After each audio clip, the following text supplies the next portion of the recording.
आगे बढ़ेंगे। देखिए, बाबा बागेश्वर की बात करना बहुत जरूरी है क्योंकि बाबा बागेश्वर पर अब बाबा पर बैन लगाने की चर्चा शुरू हो गई है।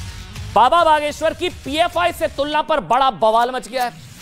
बाबा बागेश्वर के हिंदू राष्ट्र के संकल्प से परेशान मौलाना बाबा पर बैन लगाने की मांग करने लगे।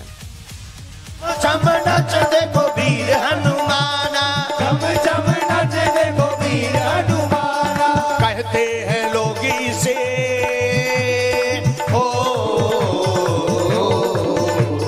कहते हैं लोग इसे राम का दीवाना। रामचंद्र भगवान की जय हो।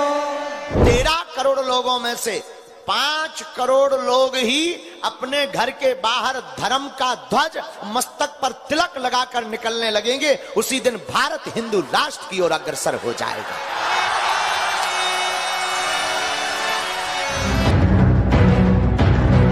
कथावाचक धीरेंद्र शास्त्री के दरबार से जब जब हिंदू राष्ट्र की हुंकार उठी है, सनातन विरोधियों को जैसे मिर्ची लग जाती है। सनातन मार्ग से हिंदू राष्ट्र के संकल्प पर निकले धीरेंद्र शास्त्री जिस भी राज्य में गए, वहां उन्हें अपार समर्थन मिला। हमने मुस्कुरा करके कहा, हिंदू राष्ट्र तो बना बनाया है, घोषणा बाकी है। साथ ही उनके खिलाफ खड़ा दिखा विरोध का मोर्चा, जिनके मुताबिक धीरेंद्र शास्त्री सांप्रदायिक माहौल बिगाड़ रहे हैं। किसी ने धीरेंद्र शास्त्री को गद्दार कहा, किसी ने बीजेपी का एजेंट और किसी ने संत के नाम पर बहरूपिया। लेकिन धीरेंद्र शास्त्री हिंदू राष्ट्र के अश्वमेध पर अडिग हैं, इसलिए उनके विरोधियों की संख्या भी बढ़ती जा रही है। अब ऑल इंडिया इमाम एसोसिएशन ने तो विरोध के नाम पर हर सीमा तोड़ दी है। इसके अध्यक्ष मौलाना साजिद रशीदी ने बागेश्वर धाम की तुलना इस्लामिक कट्टर संगठन पीएफआई से कर दी। पीएफआई पर इसलिए बैन लगा क्योंकि उनकी जो मूवमेंट थी वो इस्लामिक स्टेट बनाने की थी, जैसा कि एजेंसियों ने कहा। सीमी पर भी इसीलिए बैन लगा कि उनकी मूवमेंट भी इस्लामिक स्टेट बनाने की थी। आज बागेश्वर धाम के धीरेंद्र शास्त्री खुले मंचों से हिंदू राष्ट्र बनाने की बात कर रहे हैं। क्या उन पर इस तरह का प्रतिबंध नहीं लगना चाहिए? 500 साल तक हिंदू राष्ट्र नहीं बन सकता है, चाहे बागेश्वर धाम के बाबा चाहे जितनी कोशिश करें। साधु जी, बाबा के हिंदू राष्ट्र संकल्प सनातन जोड़ो अभियान को देखकर कई कट्टरपंथी संगठन लगातार जहर उगल रहे हैं। उनके अंदर इस कदर नफरत भरी है कि उन्हें देश विरोधी पीएफआई और राम कथा कहने वाले बागेश्वर धाम सरकार में अंतर नहीं दिख रहा। ऐसे लोगों को अब करारा जवाब भी मिलने लगा है। प्रभ श्रीनगर की जय सबका जा, हृदय राखी कौशलपुर राजा। गरल सुधार पुकारहि मिताई, गोपद सिंधु अनल सितलाई। कि हिंदुज़म एक फिलॉसफी है, सिर्फ धर्म के नजरिए से, धर्म के चश्मे से न देखें। Hinduism is a philosophy. ये सारे के सारे अदर जो कंट्रीज हैं वो भी मान रहे हैं। विदेशी भी चाहते हैं कि एक राष्ट्र तो ऐसा हो जहां हिंदुत्व के साथ, गौरव के साथ, जातिवाद को अलग रख के हम कह सकें कि हम हिंदुस्तानी हैं।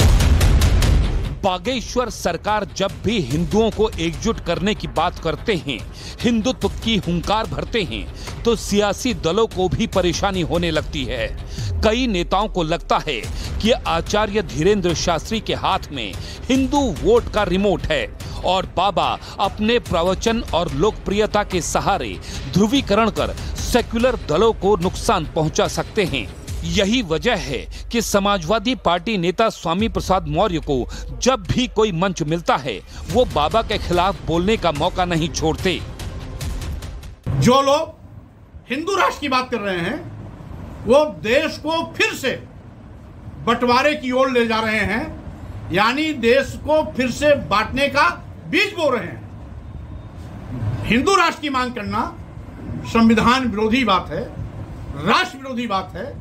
इसलिए जो भी राष्ट्र विरोधी बात करता है, संविधान विरोधी बात करता है, वो देश का हितैषी नहीं है। स्वामी प्रसाद मौर्य जैसे नेताओं को समाजवादी पार्टी ने सिर्फ हिंदुओं को गलियाने के लिए हिंदू संतों, हिंदू मानबिंदुओं और हिंदू धर्मस्थलों और उनके जो आस्था के केंद्रों के साथ में धर्म ग्रंथों पर को अपमानित करने के लिए छुट्टा छोड़ा हुआ ऐसा लगता है। क्या लिखा है? भारत हिंदू राष्ट्र घोषित हो, वाह वाह, हाँ, होना चाहिए। अरे बहुत लोग लेकर आए। धीरेंद्र शास्त्री का विरोध एक सोची समझी प्लानिंग के तहत हो रहा है। धीरेंद्र शास्त्री के दरबार से सबसे पहले धर्मांतरण का रैकेट चलाने वाले गैंग पर हमला हुआ। बाबा ने सैकड़ों लोगों की घर वापसी कराई। इसके बाद उन्होंने हिंदू धर्म से जातिवाद को खत्म करने का प्रण लिया। बाबा ने कहा कि यह तभी संभव है जब भारत हिंदू राष्ट्र बनेगा। बाबा ने अपने मंच से हिंदू राष्ट्र की ललकार दी है। उसी वक्त देश में सनातन विरोधी गैंग के खेमे में आग लग गई। हिंदू समाज आज पूछ रहा है, खुद मुस्लिमों को ठेकेदार समझने वाले मौलानाओं को उस वक्त मिर्ची क्यों नहीं लगती जब देश में गजवाए हिंद और सर तन से जुदा के नारे लगते हैं, जब हसन मदनी जैसे नेता खुले मंच से हिंदू राष्ट्र की मांग करने वाले को गद्दार कहते हैं। उन लोगों को गद्दारी का सर्टिफिकेट नहीं दिया जाता जो आज इस मुल्क के अंदर ये आवाज लगा रहे हैं कि इस मुल्क को हिंदू स्टेट बनना चाहिए। इस मुल्क को हिंदू स्टेट बनाने के लिए जो कोशिशें कर रहे हैं, असल गद्दार वो है इस देश के, जो देश के अंदर रहकर इस मुल्क को हिंदू स्टेट बनाने की बात कर रहे हैं। अगर वो हिंदू स्टेट की बात कर रहे हैं और वो गद्दार नहीं है, मुसलमान अगर इस्लामी देश की बात करेगा वो गद्दार कैसे हो जाएगा? कट्टरपंथता से देश में उपद्रव मच जाएगा, देश में भयावह हो जाएगा। कल होता हो